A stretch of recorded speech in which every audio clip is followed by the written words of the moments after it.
Thanks, Sarah Jane. You're with the Daily Climate Show for the next 10 minutes coming up. New Zealand's government has proposed taxing animal burps as part of a plan to cut methane emissions. The football industry takes action against climate change. We ask if players are doing enough to reduce the game's carbon footprint. And why lemurs are spending less time in trees.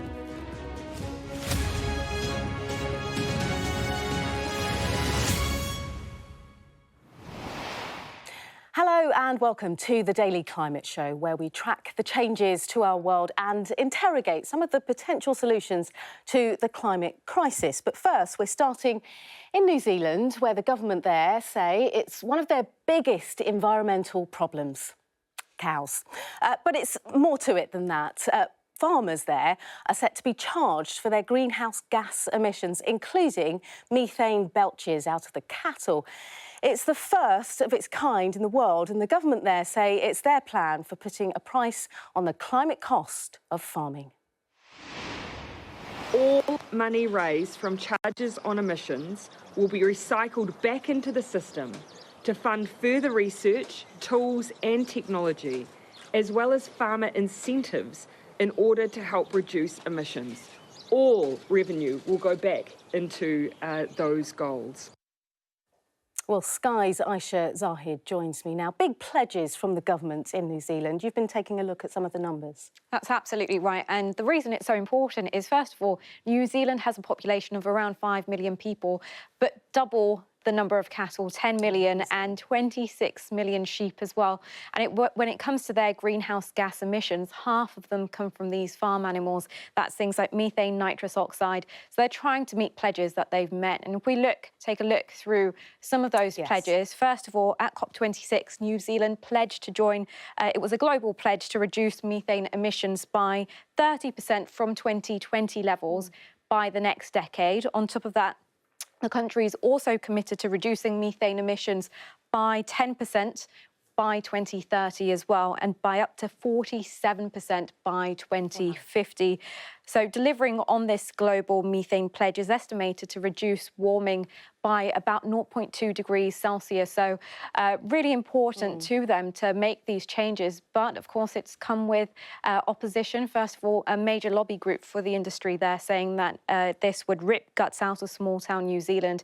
And of course, there's the government opposition also protesting this, saying that if anything, it will just mean that farming moves elsewhere and it will end up contributing to worldwide emissions too. So yet to see what they decide to do. At the moment, of course, it's only a proposal. OK, Aisha, thank you very much. Time to take a look at some of the day's other climate news for you now. And new research suggests there would be millions fewer UK birds by the middle of the century if the government backtracked on green Brexit farming subsidies. Conservationists fear that a review of the £2.4 billion pledge would cut vital parts of the schemes designed to help improve habitats on farms.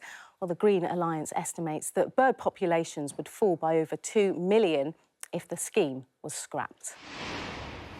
Now, more than a third of hoverflies, which are a key pollinator of crops, are under threat of extinction in Europe, according to new research. Now, the International Union for Conservation of Nature found 37% of hoverflies in Europe are critically endangered or vulnerable to extinction. Now, the main threats are from intensive agriculture and pesticides to the loss of ancient trees and, of course, climate change.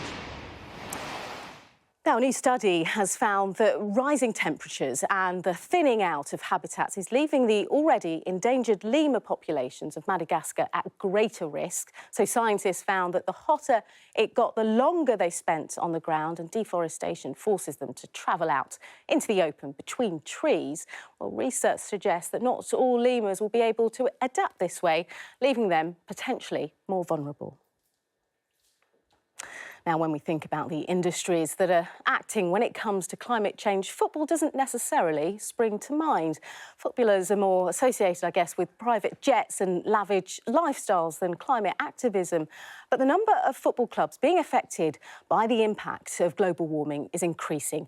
And now football is looking towards how they can be parts of the solution instead of adding to the problem. Well, the global football industry emits about 30 million tonnes of carbon dioxide every year, about the same as a small nation such as Denmark or Tunisia. Everyone loves to have their team's latest shirt, but football fashion generates 750,000 tonnes of waste a year across Europe. But without action, the game itself, from grassroots to professional level, is under threat. 25% of English Football League stadiums are at risk of annual flooding by 2050 due to sea level rises and extreme weather events caused by climate change.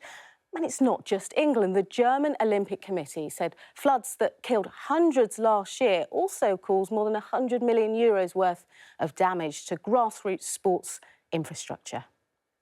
Well, Sky Sports presenter David Garrido joins me now. He's been looking at football's impact on climate change. Thanks for joining us, David. No problem. I suppose the first question is, we now realise the impact football is having on the climate. But it's an issue, I suppose, that the industry has brought on itself. You know, they fly clubs around, even during the transfer window. You know, you have to go from office to office. Someone has to drive you there. Yeah, that's right. I think if you looked at global sport as a whole and compared it to a country in terms of carbon footprint, the ambitious estimates are towards something like Spain or Poland. So it does have a huge impact. And obviously football's the major part of that. It's followed by 3.5 billion people across the world. And there are some incredibly unsustainable practices within the game.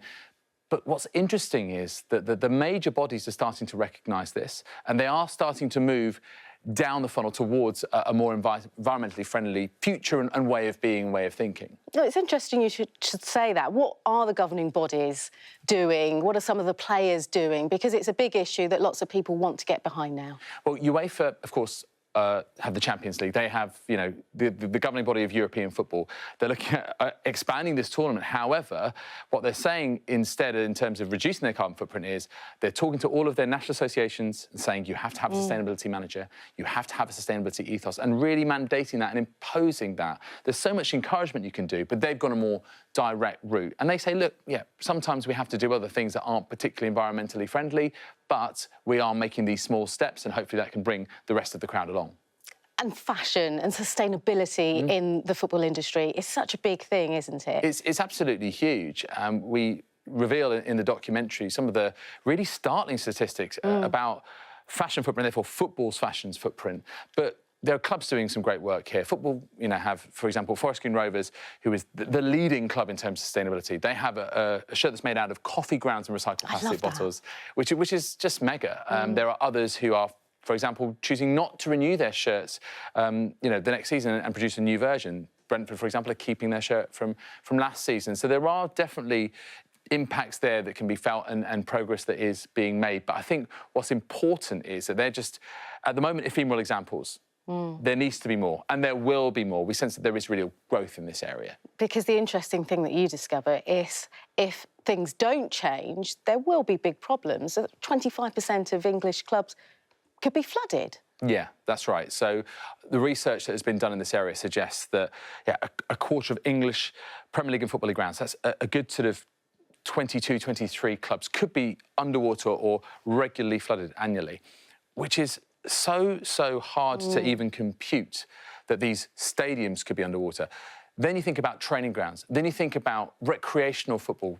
You know, just simply a kickabout on a weekend or a Sunday afternoon. That's what, you know, is going to be really, really badly felt. Because, you know, if you don't have the way to adapt and mitigate these things, then, you know, that grassroots level is going to be severely impacted. So there really is an incentive there and an urgency to this situation too. OK, David, thank you very much for joining us to talk about the documentary. We appreciate it. Well, that's all from us on the Daily Climate Show. Back now to Sarah Jane.